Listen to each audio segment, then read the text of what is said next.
Hi everybody, thanks for joining for session 2 of the Pain and Tension Relief Yoga Program.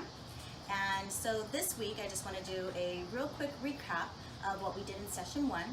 We did Samasthiti, finding your balance, Tadasana, soft knees, inhaling up through the legs, activating, lifting the rib cage away from the hips, dropping the tailbone down, creating that opposing action, and then lifting, releasing the shoulder blades all the way through the elbows and the fingers. And letting the head lift up off the tip of the spine in Tadasana, always opening the chest, trying to relieve pressure in the shoulders, chest, and low back. Okay. Also, Vriksasana, tree pose from Tadasana. Inhale, exhale. Open the knee, bring the foot in, either starting level 1 with the toes on the ground, up to the ankle, and over time you can work your way up and even up here.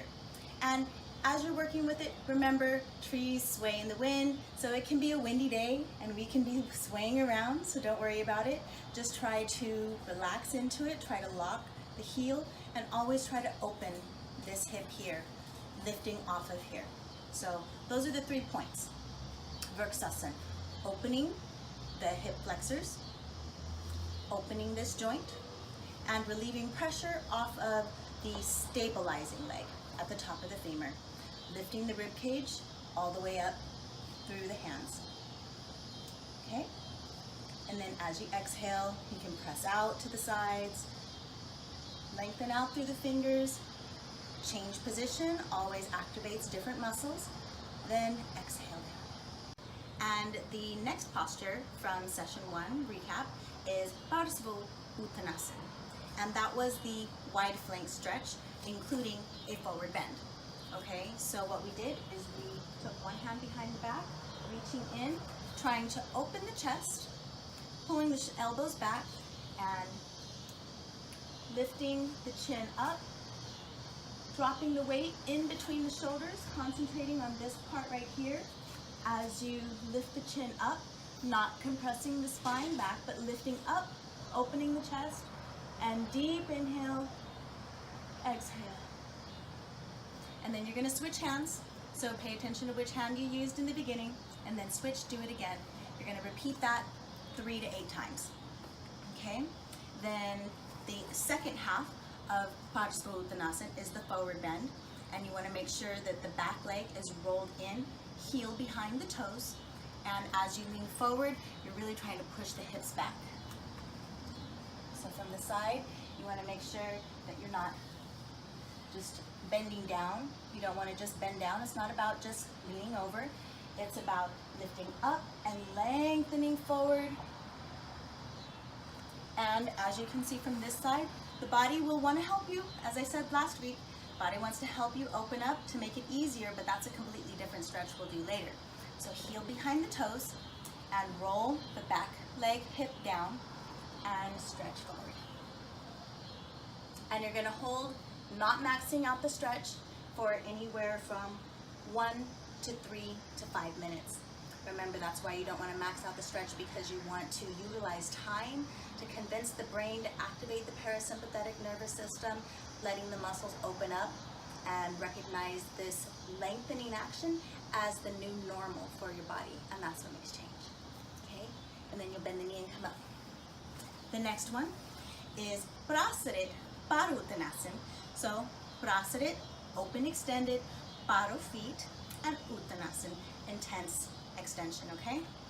And it was a similar, you're gonna bring the elbows back, open the chest, open here, same thing, you're focusing in between the shoulders and trying to open the chest, then you lean forward.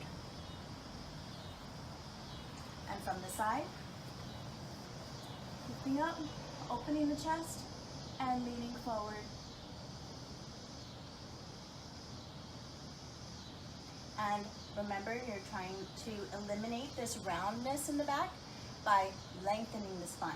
And if you can't feel access into the spine like that, to really feel that opening between the vertebrae, don't worry about it, just keep practicing, you'll get it. Okay? So you can press on the top of the thighs and really try to extend the spine by creating that opposing action, pushing the hips back and drawing the rib cage away from the hips.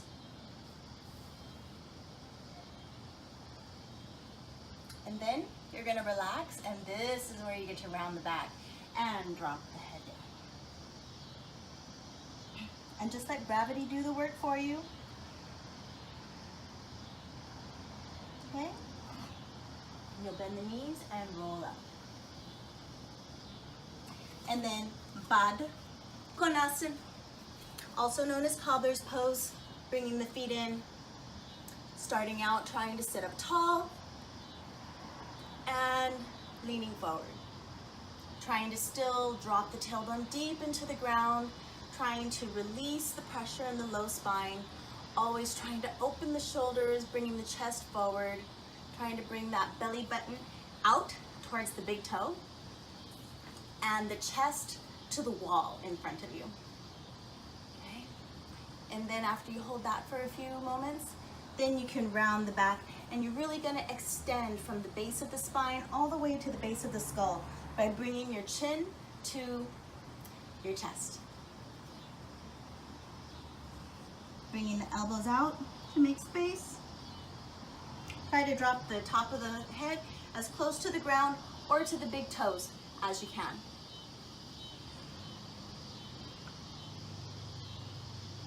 And remember, all of these stretches, my recommendation is don't ever max out.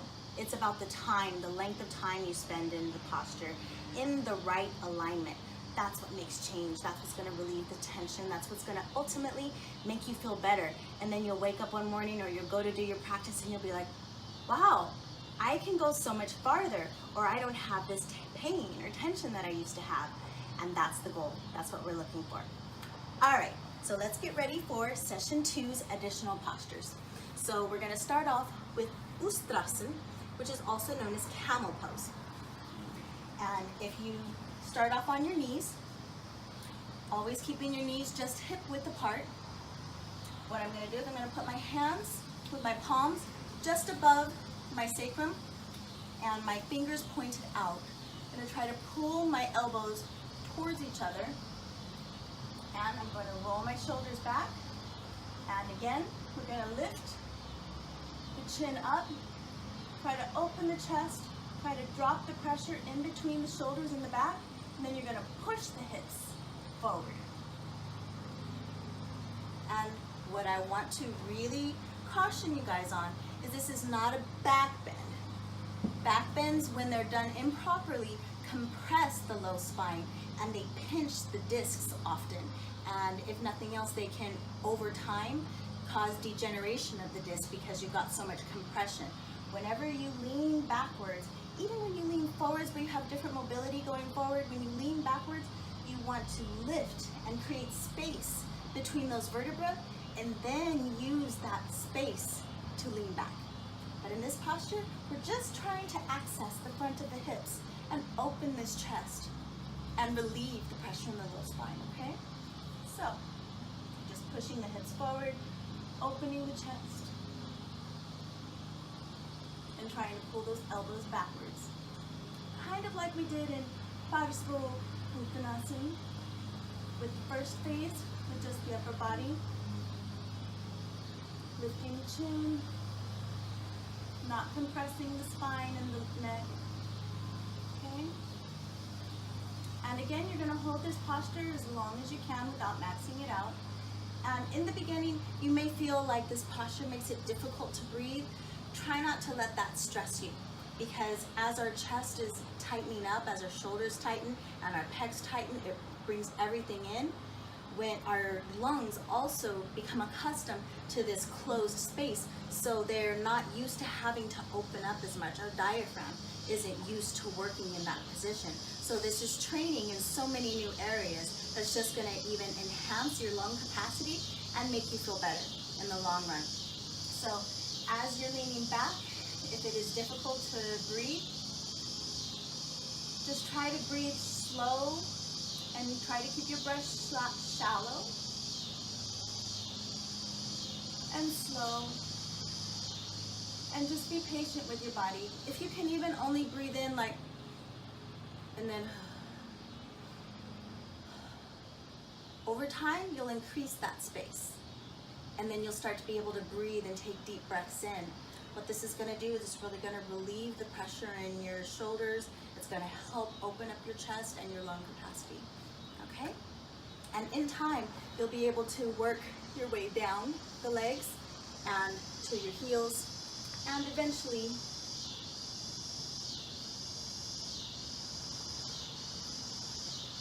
so I don't show you this phase of the posture to be your goal right now. It's just only to show you that it can be done, okay?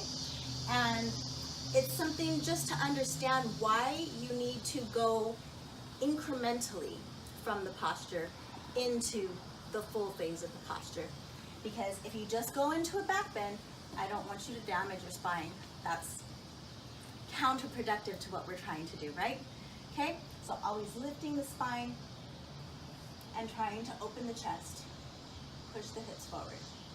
You want to make sure you don't feel a lot of pain when you're leaning backwards. Okay? Again, you're going to hold this posture for a minimum of 1 minute. You want to work up to 3 minutes, and then eventually, if you can do 5. Okay? All right. So the next posture for session 2 is Mahamudra 5. And this is one of my favorites. It's fairly simple, and I'm going to show you a modification because you're going to sit out with one leg extended to the side and the other one with the foot bent in. Now, if you're not really stable with your foot bent all the way into the leg, it's okay for it to be a little bit in front, because more than anything, I want you to feel stable in this posture because you're going to turn your body towards your foot. So some people may even bring their foot as almost a 90 degree this way. And the goal is to reach out with your fingers to the big toe, right?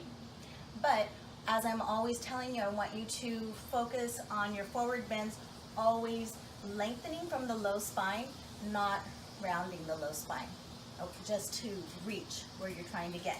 So if you're not able to sit up straight, and you can even use a mirror, I suggest to use a mirror and look at your forward bends and how your back is moving. So in the beginning, I suggest to use a strap. Wrap it around here to make tension easy. You can even wrap a couple times so that your arms are extended, and then you're going to inhale and sit up tall. And then you're going to exhale and settle into that lengthening. Okay? And then you're going to lean forward, but lean forward in a way like you feel somebody has a cord through your belly button to your spine, pulling through your belly button towards your knee. And when you inhale, in this posture, you're just going to drop the chin to the chest bone. But when you drop the chin to the chest bone, you're not going to do this. Okay? You're still lengthening the spine. Lengthening the spine, tall, and then just inhale, drop the chin, and inhale, suck the stomach in, and hold.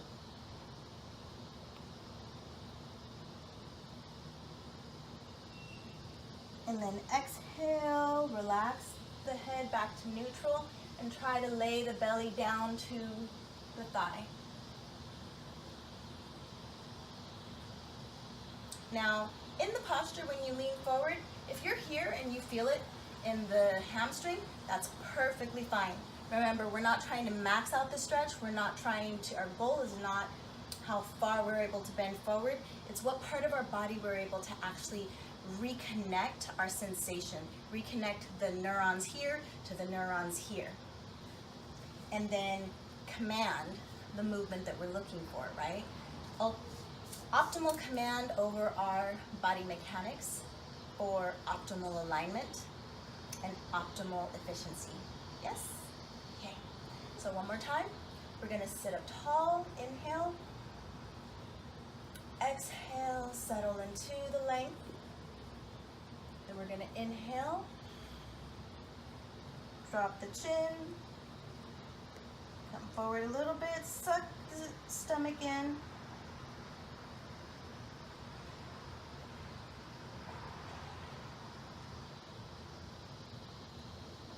Holding the breath. Then exhale, let the stomach go. Head comes to neutral and try to bring the belly down as close as you can to the thigh. You're gonna do that 3 to 8 times, and you're gonna hold your breath as long as you can. In the beginning, it may be very difficult for you to hold your breath, so be patient. You may only do 3 seconds at a time. You may do 5, 10. You're just gonna work to building up. If you can get up to holding your breath for 30 seconds, awesome. But set your own goals, okay? Do what feels good to you in the beginning, and then just expand from that, okay? And you will feel the difference. Okay, and the next posture is Parivarit Janu Sirsasana. So same posture, but now we're moving to the side.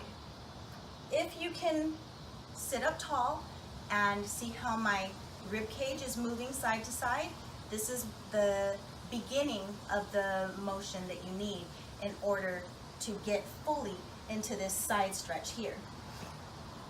So if you end up doing this to reach the toe, see, you're compressing here, and then your spine, your ribs, your oblique muscles are more likely to cramp because you're just compressing in on them. And if they're already tight, compressing in on them even restricts the circulation more. So that's not going to help you in the long run. So what you want to do, sit up tall and just get used to this motion. And if you feel like you're losing balance a little bit, it's okay, right? Just sink your sit bones down into the ground and move side to side. And then you're going to lengthen over the thigh and grab the toe. If you can't grab the toe without compressing that side, what we're doing is we're just using the strap. Now, see, when you grab the strap, naturally the thumb is straight up. What you want to do is you want to open this shoulder. Watch what happens when I rotate the thumb backwards. It naturally opens this. And when I turn to the side, I'm going to feel much more opening here in this shoulder. Okay? So start here, rotating the thumb backwards. And the other hand comes behind you. Sit up tall and lengthen up. If you feel solid and stable in this posture, you can lift your arm up, bend the elbow, holding the strap, and start leaning back. But you still want to be lengthening over the leg, not just doing this. So tall, lengthening over the leg, and looking up to the sky or to the ceiling, okay? If you're able to touch your foot here, right, you want to still be trying to lengthen the body, and the goal is to be able to turn the hand over here and lay down. I haven't warmed up quite yet for this one, but you want to be able to eventually lean backwards. So you may be able to start here and just be looking up to the sky, stretching out. This is a really beautiful stretch. It also helps relieve your low back pain, but it gets the side, it gets the obliques, it gets all your lumbar muscles, all those connective tissues that just keep tightening up and holding tension all throughout the day while you're in the car, while you're sitting at your desk, while we're at home watching our favorite binge show on Netflix, you know. So, open the low spine, use your strap.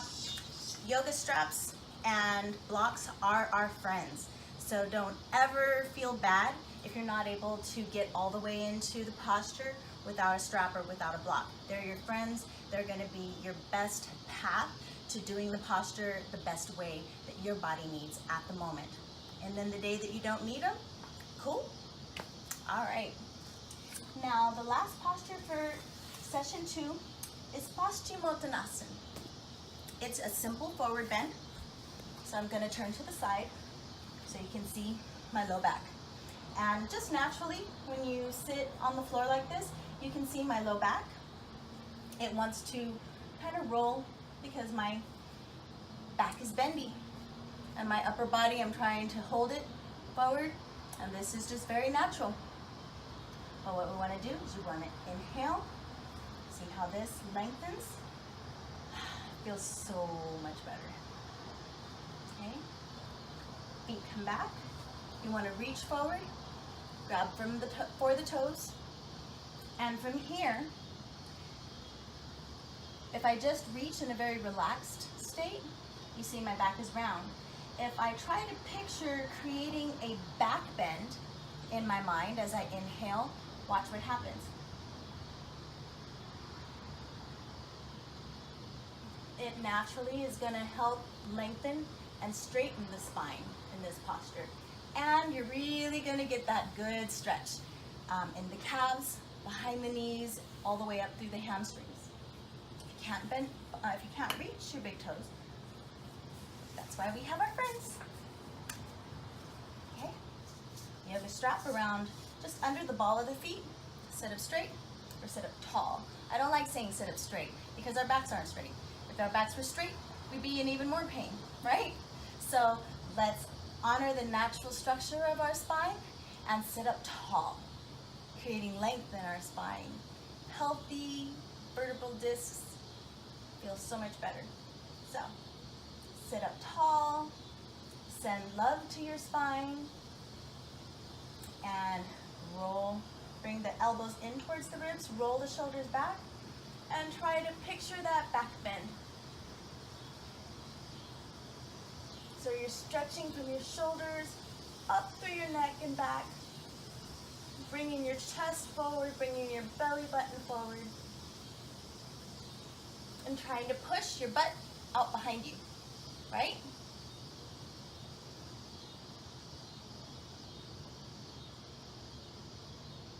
And then you exhale, lengthen through the chin to pull the head up, and